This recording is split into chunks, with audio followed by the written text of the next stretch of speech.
In the ancient world, slavery was far more than chains and forced labor. It was a living nightmare of unimaginable suffering, cruelty, and hopeless fate. Across mighty empires and ruthless civilizations, millions were stripped of their freedom and reduced to mere tools for the powerful. Their lives meant nothing except endless pain and exploitation. While many toiled in silence, some slaves faced horrors so extreme that death often felt like a merciful escape. Today, we uncover 5 of the most terrifying and inhumane fates ever inflicted upon slaves in history, stories that reveal the darkest side of human ambition and power. Stay with us as we explore these brutal realities that built ancient civilizations on the backs of the broken. Chains were not the only thing that bound slaves in the ancient world. Suffering, cruelty, and inescapable fate weighed heavier than any iron shackle. From the grandest empires to the most ruthless warlords, slavery was the lifeblood of civilization. Yet for those trapped in it, existence was nothing but agony. These weren't just servants or laborers. They were pawns in a brutal system where survival was a luxury few could afford. But among the countless horrors of forced servitude, some fates stood out as truly inhumane. Tasks so terrifying,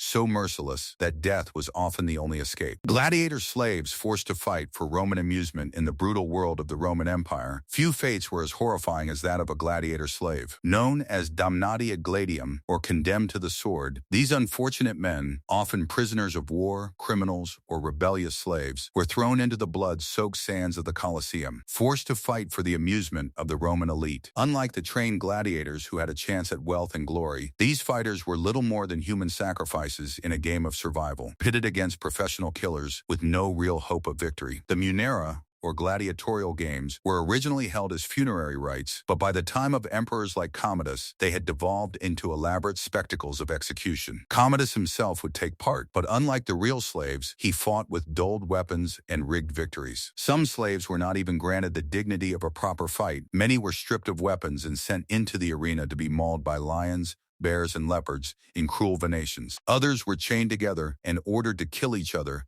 ensuring that even in death, their suffering would entertain the masses. Roman historian Seneca once wrote, "The morning was for men condemned to the beasts, the midday for men slaughtering each other," a grim reminder that for a gladiator slave, death was the only certainty. Silver mine slaves endured death in ancient Athens. Beneath the sun-scorched hills of Attica lay the Laurian silver mines, an underground nightmare where thousands of slaves toiled in conditions so extreme that death was often a release. These mines were the lifeblood of Athenian democracy, funding everything from its navy to its grand temples. But for those condemned to work there, it was a slow, agonizing death sentence. Shackled in near-total darkness, slaves, many of them war captives or debt-bonded laborers, breathed in poisonous mercury vapors as they chiseled away at the rock, their lungs deteriorating with every breath. The historian Xenophon, in his work Ways and Means, wrote of how Athens viewed these enslaved workers as nothing more than a resource, easily replaced when their bodies failed. Aristotle, in Politics, noted that these men rarely saw the light of day, living out their short,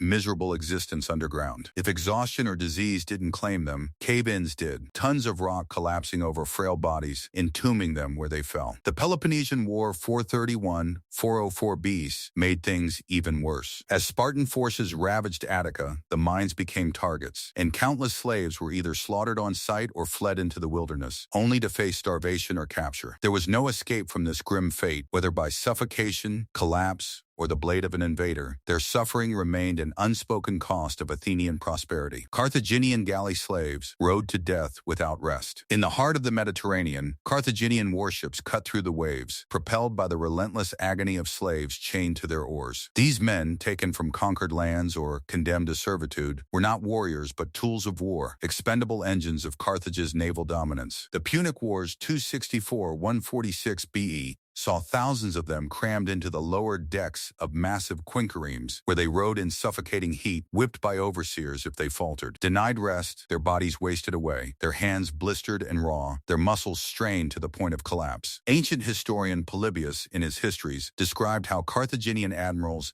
had no regard for their rowers, driving them like beasts until their bodies simply failed. The suffering reached its peak at the Battle of Agates 241 BC, where a decisive Roman ambush shattered the Carthaginian fleet. As warships capsized or burned, the chained slaves had no escape, left to drown in the open sea, their masters saving only themselves. Even those who survived the battle faced no mercy. Captured by the Romans, they were either executed or thrown into harsher servitude, proving that for galley slaves, death was often the only release from the unending torment of the oar. Mongol human shields died for the Khan's conquests. Nowhere was human life more disposable than in the path of the Mongol war machine. As the empire expanded under Genghis Khan and his successors, the conquered were not merely enslaved, they were weaponized. In the siege of Baghdad 1258, Mongols forced thousands of captives, including civilians and slaves, to march ahead of their armies, absorbing enemy arrows before their own warriors struck. Those who refused were executed on the spot. This tactic was repeated in the Battle of Shenyang 1267-1273, where Kublai Khan laid siege to the heavily fortified Song city. Chinese prisoners were strapped to siege engines, their bodies used as living armor, while Mongol engineers advanced under cover of their suffering. The Persian historian Atta Malik Juvayni, in The History of the World Conqueror, wrote that Mongols deliberately sent prisoners into hopeless charges, forcing them to weaken enemy lines before the real assault began. These men had no weapons, no means of escape, just the certainty that they would either fall to enemy fire or be trampled beneath Mongol cavalry. And when the battles were won, the survivors faced an even grimmer fate, slaughtered en masse to prevent rebellion, or sent to the next warfront, where their suffering would begin again. Tribute slaves of Aztecs were sacrificed for gods. In the heart of Tenochtitlan, under the shadow of the towering Templo Mayor, thousands of slaves faced a fate more terrifying than battle or labor, ritual sacrifice. These were not criminals or ordinary prisoners, but tribute slaves, forcibly taken from conquered lands and delivered to the Aztec capital as living offerings. The Codex Mendoza,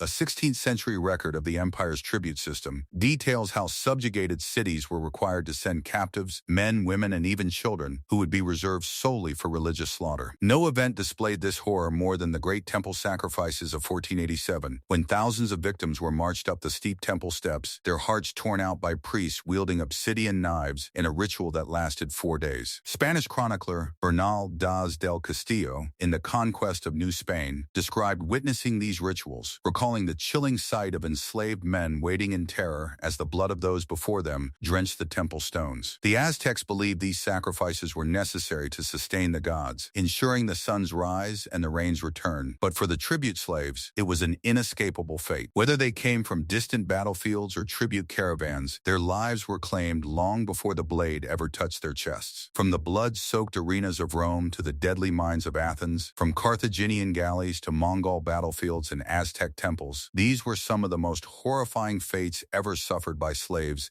in the ancient world. Their pain and sacrifice powered empires, entertained crowds, and fed the gods of the powerful, yet their voices were silenced forever. These stories are a stark reminder of how deeply cruelty has been woven into human history. Which of these brutal slave fates shocked you the most? Fighting as a gladiator, dying in the silver mines, rowing until death on a galley, being used as a human shield by the Mongols, or being sacrificed by the Aztecs? Share your thoughts in the comments below. I read every comment. If this video opened your eyes to the dark realities of the past, please like it, subscribe to the channel, and turn on the notification bell so you don't miss our next deep dive into history's most shocking truths. Thank you for watching. Understanding these horrors helps us value the freedom we have today.